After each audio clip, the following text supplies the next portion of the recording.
এই পৃথিবীর শেষ কথা নয়, মৃত্যু অবধারিত। সেই ব্যাপারে বক্তব্য দিলেন দেলোয়ার হোসেন সাহেব। বক্তব্যটি সম্পূর্ণ শুনুন আর শেয়ার করে লক্ষ লক্ষ মানুষের মাঝে ছড়িয়ে দেন, আর আপনি শেয়ারের মাধ্যমে লক্ষ লক্ষ সোয়াবের অংশীদার হন। এই পৃথিবী শেষ কথা নয়, মৃত্যু অবধারিত। মরা লাগবে না?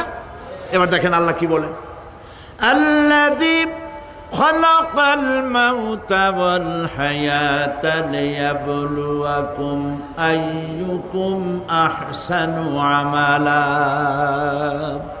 আল্লাহ পাক বলছেন, আমি মৃত্যু আর জীবন সৃষ্টি করেছি। কেন করেছি?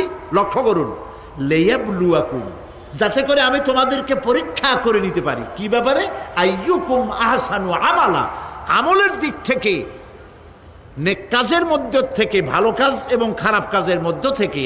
আইয়ুকুম আহসানু আমালা, ভালো কাজের দিক থেকে